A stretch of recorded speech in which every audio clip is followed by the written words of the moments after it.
जनता TV संवाददाता पवन सिवर के साथ इस वक्त कृषि मंत्री जेपी दलाल जुड़े हैं। सीधा वहीं आपको लिए चलते हैं, उनसे बातचीत करेंगे। बिल्कुल, इस वक्त मेरे साथ हरियाणा के कृषि एवं किसान कल्याण मंत्री जेपी दलाल हैं और इस वक्त प्रदेश में सरसों की भी खरीद जारी है जो 15 अप्रैल से शुरू हुई थी और हरियाणा में साथ ही गेहूं की खरीद तमाम जो मंडियां बनाई गई है 1900 के करीब मंडियों में गेहूं की खरीद हो रही है। दलाल साहब मेरे साथ हैं। दलाल साहब, प्रदेश में इस वक्त सरसों की खरीद भी हो रही है, गेहूँ की खरीद भी हो रही है, किस तरीके के इंतजाम हैं? विपक्ष जो है वो अभी भी ये कह रहा है कि किसानों के सामने दिक्कतें आ रही है। किसानों को दिक्कत नहीं, मुझे तो लगता है कि ये दिक्कत विपक्ष को ही है। किसानों की बड़ी अच्छे ढंग से, व्यवस्थित ढंग से मंडियाँ चल रही हैं, पेमेंट उनको शुरू हो गई, किसानों के खाते में पैसा जाना भी शुरू हो गया है। सरसों की पेमेंट हम पहले ही कर चुके हैं और आज तक लगभग 4.25 लाख मीट्रिक टन सरसों प्रोक्योर कर चुके हैं हम और 42 लाख मीट्रिक टन गेहूँ आ चुका है। और इस गति से अगर चले तो अगले 15 दिन में ही हम ये प्रोक्योरमेंट का जो लक्ष्य है हमारा वो पूरा कर लेंगे। पहले हमें लगता था कि काफ़ी लंबा टाइम लगेगा, लेकिन ज़्यादा मंडियां बना के, ज़्यादा परचेज सेंटर करके दो फायदे हुए। एक सोशल डिस्टेंसिंग का पालन हुआ और सभी किसानों को अपने घर के पास उसको मंडी मिल गई। धीरे धीरे करके जो हमारा लक्ष्य था 2 महीने मंडी चलाने के बजाय थोड़े से बहुत जल्दी, बहुत तेज़ गति से जो है प्रोक्योरमेंट का काम चल रहा है। साहब, सरसों के किसान और गेहूं के किसानों को क्या पेमेंट भी करना शुरू कर दिया है और डायरेक्ट पेमेंट कर रहे हैं क्या? सरसों के किसान को हम खाते में पैसा दे चुके हैं, डायरेक्ट पेमेंट है। और गेहूं के किसान को हम आड़ती के थ्रू पेमेंट कर रहे हैं, क्योंकि आड़तियों की मांग हमने इस बार मांग ली थी कि उनका किसान का लेन देन है और आड़तियों को भी हम पहली जो पेमेंट की किस्त है वो उनके खाते में डाल चुके हैं। किसान को वो 1-2 दिन में पहुंचा देंगे। साहब, हरियाणा की कैबिनेट की बैठक हुई, उसमें कई फैसले लिए गए। उन फैसलों में एक फैसला आपके विभाग से जुड़ा भी है। फल और सब्जी मंडी में मार्केट फीस आपने लगाने का फैसला किया है और उसका विपक्ष विरोध कर रहा है। ये कह रहे हैं कांग्रेस के नेता कि हमने तो 2014 में उसको बंद कर दिया था, हमारी सब सरकार जब थी, लेकिन अब बीजेपी ने इसको फिर से शुरू कर दिया, गठबंधन की जो सरकार आपकी है।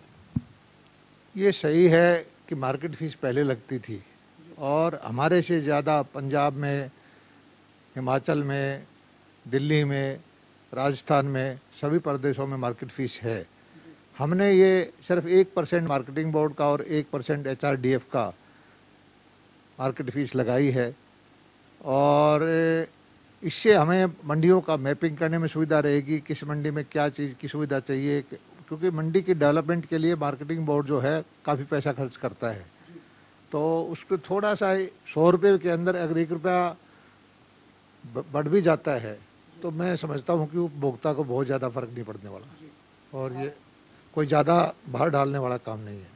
विपक्ष के नेता चाहे भूपेंद्र सिंह हुड्डा पूर्व मुख्यमंत्री की बात करें, कांग्रेस के नेता रणदीप सुरजेवाला की बात करें, हरियाणा कांग्रेस की अध्यक्ष कुमारी सैलजा की बात करें, तीनों नेताओं ने कहा कि इस वक्त जब पूरा सिस्टम बंद पड़ा है, लोगों के पास काम धंधे बंद है, ऐसे में सरकार ने पेट्रोल डीजल पर वैट लगा दिया या फिर रोडवेज की बसों का किराया बढ़ा दिया और लोगों के सरकार लूटने का काम कर रही है। इस तरीके के आरोप विपक्ष लगा रहा है।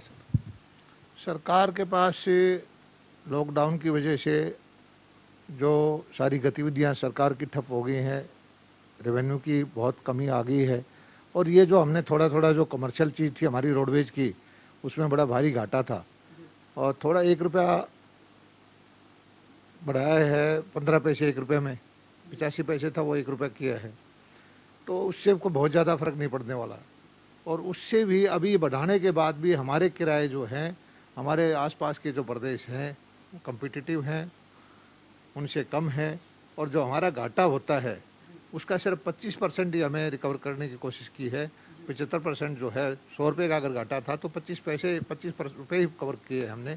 75 रुपये का घाटा अभी भी रहेगा, कोई बहुत ज़्यादा इम्पैक्ट नहीं दिया है। यही हालात डीजल पेट्रोल की है। डीजल पेट्रोल का 1 रुपये का सारा इम्पैक्ट आया है। अभी भी हमारे प्रदेश के अंदर डीजल पेट्रोल बढ़ाने के बाद भी आसपास के सभी प्रदेशों से सस्ता है और डीजल का इम्पैक्ट जो अभी आएगा, आने वाले वक्त में 5-10 रुपये डीजल जो है, पेट्रोल जो है सस्ता हो जाएगा। दलाल साहब, जो विपक्ष के आरोप हैं वो ये कह रहे हैं कि सरकार को कर्ज ले लेना चाहिए था, केंद्र सरकार से राहत पैकेज ले लेना चाहिए था, लेकिन आम आदमी पर वजन नहीं डालना चाहिए था। लेकिन आप क्या मानते हैं कि प्रदेश में जो है वो प्रदेश को आर्थिक तौर पर संपन्न रखने के लिए, आर्थिक तौर पर प्रदेश को सुदृढ़ रखने के लिए ये कुछ कड़वे फैसले जरूरी है? नहीं, आप कर्ज लेते हैं या टैक्स लेते हैं, बात तो दोनों एक ही है। कर्ज लेके कोई ग्रांट तो है नहीं कि वो वापस नहीं देना पड़ेगा, कर्ज लेके भी वापस जनता के से टैक्स से वापस जाएगा। तो थोड़ा थोड़ा जो ऐसी गतिविधियां हैं जिसमें न्याय संगत तर्क संगत रेट नहीं है, उसको तर्क संगत करने का काम हमने किया है। और जहां कर्ज लेने की ज़रूरत है डेवलपमेंट के काम के लिए और हमारी प्रोग्रेस के काम के लिए, वो भी हम लेके करेंगे। लेकिन इस वक्त जो है थोड़ा थोड़ा करके जहाँ जहाँ से भी कुछ एक एक बूंद बूंद करके जैसे गड्ढा भरने का हम काम कर रहे हैं। और इससे हमारी कोशिश होगी कि हरियाणा की जो गतिविधियाँ हैं, वो आर्थिक गतिविधियाँ हैं, वो सुचारू रूप से चलती रहे। साथ ही आपने एक और ये फैसला भी किया कि निजी वाहन, चाहे वो किसी मंत्री के लिए है या फिर अधिकारी के लिए है या फिर डिपार्टमेंट जो सरकारी विभाग के लिए गाड़ियों की खरीद की जाती है, आप वो नहीं करने जा रहे 1 साल के लिए, यानी खर्चे आपने कम करने की भी कोशिश की है? नहीं, हमने निजी वाहन तो चलो अब हमने फैसला किया कि कोई गैर जरूरी जो है परचेज है, नए वाहन नहीं खरीदेंगे। और जो है हमारी जो ग्रांट थी उसमें भी 51 करोड़ रुपए की कटौती की है, हमारी सैलरी में भी कटौती की गई है। पुराने जो XMLA हैं उन्होंने भी अपनी यहाँ से कटौती की है।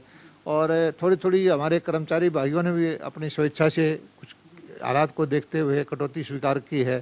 तो हर जगह से ही कहीं ना कहीं जहाँ जहाँ हम बचत कर सकते हैं वो करने की हम कोशिश कर रहे हैं।